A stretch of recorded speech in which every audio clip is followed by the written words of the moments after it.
Twitter, welcome back to another season of NBA basketball. And what better way to kick things off than a nationally broadcast preseason game on my favorite syndicate, TNT. This call kicked ass until it sucked ass.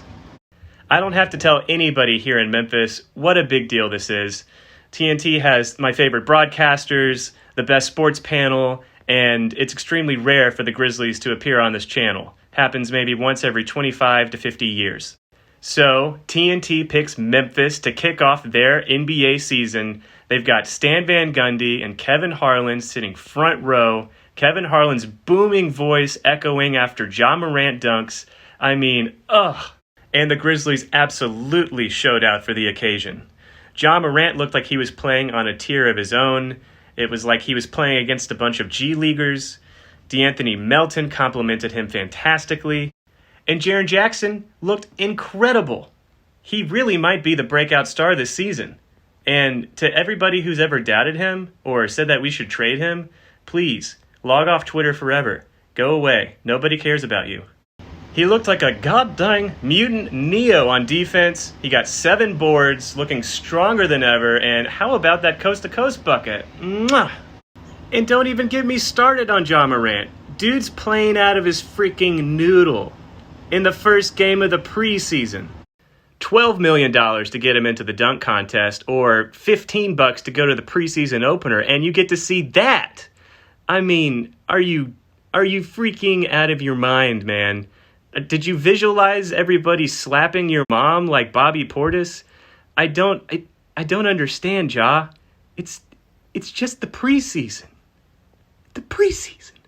And how about that chemistry between Melton and Ja? I've got a feeling that these guys are going to have a lot of fun playing together. I don't want to hear the name Grayson Allen again so long as I may live. As far as I'm concerned, I never did in the first place.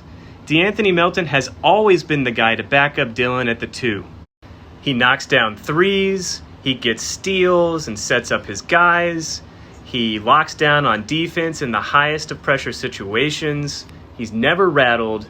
Simply put, the dude is fucking cool. So for 3 quarters, everything looks fantastic. Ja Morant's going off in front of a national audience. The TNT guys are loving it. Memphis looks awesome. And then the fire alarm goes off and everybody's evacuated from the arena. And then the game gets postponed.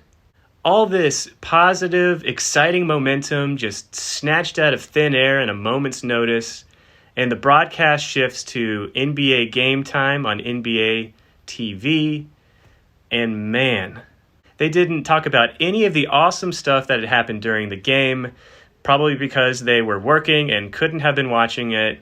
Regardless, Channing Frye, what the hell, dude?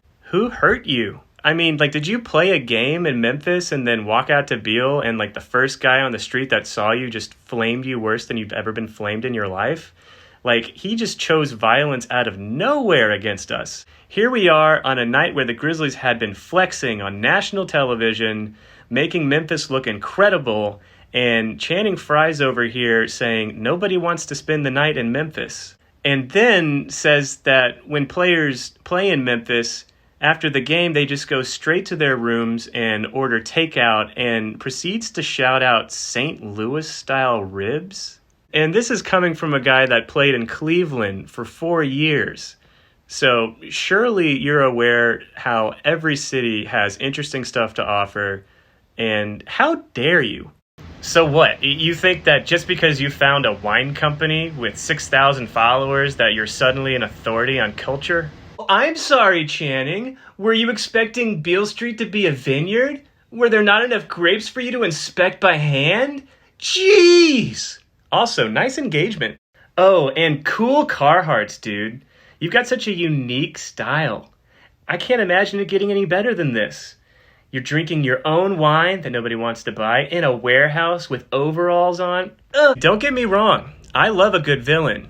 But this shit was lame. This was like if TJ Simers came halfway back from the dead and took a shit on our doorstep. There's kids here. Gross.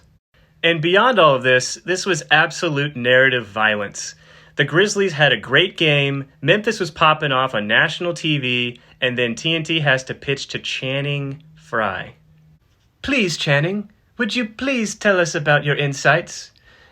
I know you didn't watch the game and that you don't have any analysis about it whatsoever, but we're so starved for culture here. We don't even have wine in Memphis. Oh, Channing, won't you please tell us what it's like? I hear that there are notes and flavor, and it has a body, and, well, all sorts of things that someone from Memphis would never understand. Save me, Channing Frye. You're my only hope.